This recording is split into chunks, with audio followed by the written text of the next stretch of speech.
Welcome back. I hope you just watched chapter 8. It was a very short chapter, so that's why you see me in the same fit. So we're gonna do chapter 9 now, the psychology of money. Chapter 9, wealth is what you don't see. Spending money to show people how much money you have is the fastest way to have less money. Money has many ironies. Here's an important one. Wealth is what you don't see. My time as a valet was in the mid-2000s in Los Angeles when material appearance took precedence over everything but oxygen. If you see a Ferrari driving around, you might intuitively assume the owner of the car is rich, even if you're not paying much attention to them. But as I got to know some of these people, I realized that wasn't always the case. Many were mediocre successes who spent a huge percent of their paycheck on a car. I remember a fellow we call Roger. He was about my age. I had no idea what Roger did, but he drove a Porsche, which was enough for people to draw assumptions. Then one day, Roger arrived in an old Honda. Same the next week and the next. What happened to your Porsche? I asked. It was repossessed after defaulting on his car loan, he said. That was not a morsel of shame. He responded like he was telling the next player in the game. Every assumption you might have had about him was wrong. Los Angeles is full of Rogers. Someone driving a $100,000 car might be wealthy, but the only data point you have about their wealth is that they have $100,000 less than they did before they bought the car, or $100,000 more in debt. That's all you know about them. We tend to judge wealth by what we see, because that's the information we have in front of us. We can't see people's bank accounts or brokerage statements. So we rely on outward appearances to gauge financial success. Cars, homes, Instagram photos. Modern day makes helping people fake it until they make it a cherished industry. But the truth is that wealth is what you don't see. Wealth is the nice cars not purchased, the diamonds not brought, the watches not worn, the clothes forgotten, and the first class upgraded declined. Wealth is financial assets that haven't yet been converted into the stuff you see. That's not how we think about wealth, because you can't contextualize what you can't see. Singer Rihanna nearly went bankrupt after overspending and sued her financial advisor. The advisor responded, was it really necessary to tell her that if you spend money on things, you will end up with the things and not the money?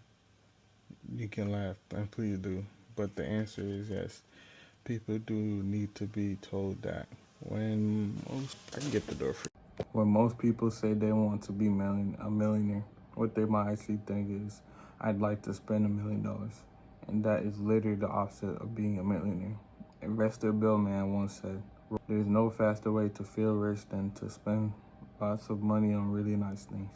But the way to be rich is to spend money you have and not to spend money you don't have.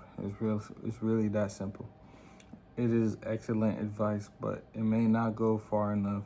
The only way to be wealthy is not to spend the money that you have. It's not just the only way to accumulate wealth, it's the very definition of wealth. We should be careful to define the difference between wealthy and rich. It is more the semantics. Not knowing the difference is a source of countless poor money decisions. Rich is a current income. Someone driving a $100,000 car is almost certainly rich, because even if they purchase the car with debt, you need a certain level of income to afford the monthly payment. Same with those who live in big homes. It's not hard to spot rich people. They often go out their way to make themselves known. But wealth is hidden. It's not spent. Wealth is an option not yet taken to buy something later. Its value lies in offering you options, flexibility, and growth to one day purchase more stuff than you could right now. Diet and exercise often a useful analogy. Losing weight is notoriously hard, even among those putting in the work of vigorous exercise. In his book, The Body, Bill Bryson explains why. One study in America found that people overstimulate the number of calories they burn in a workout by a factor of 4. They also then consume on average about twice as many calories that they just had burnt off. The fact is, you can quickly undo a lot of exercise by eating a lot of food, and most of us do. Exercise is like being rich. You think I did the work and I now deserve to treat myself to a big meal. Wealth is turning down that treat meal and actually burning net calories.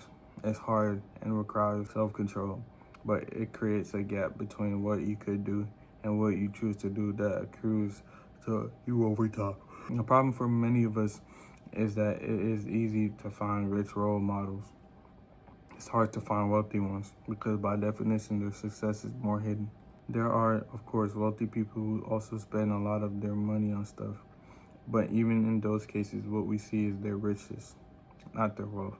We see the cars they choose to buy and perhaps the school they choose to send their kids to. We don't see the savings, retirement accounts, or investment portfolios. We see the homes they not the homes they could have bought had they stretched themselves thin. The danger here is that I think most people deep down want to be wealthy. They want freedom and flexibility, which is what financial assets not yet spent can give you. But it is so ingrained in us that to have money is to spend money that we don't get to see the restraint it takes to actually be wealthy. And since we can't see it, it's hard to learn about it. People are good at learning by imitation, but the hidden nature of wealth makes it hard to imitate others and learn from their ways. After he died, Ronald Reagan became many people's financial role model. He was lionized in the media and cherished on social media, but he was nobody's financial role model while he was living because every penny of his wealth was hidden, even to those who knew him. Imagine how hard it would be to learn how to write if you couldn't read the works of great authors. Who would be your inspiration? Who would you admire? Whose nuanced tricks and tips would you follow? It would make something that is already hard even harder. It's difficult to learn from what you can't see, which helps explain why it's so hard for many to build wealth. The world is filled with people who look modest but are actually wealthy, and people who look rich who live at the razor's edge of insolvency. Keep this in mind when quickly judging others' success and setting your own goals. If wealth is what you don't spend, what good is it? Well, let me convince you to save money.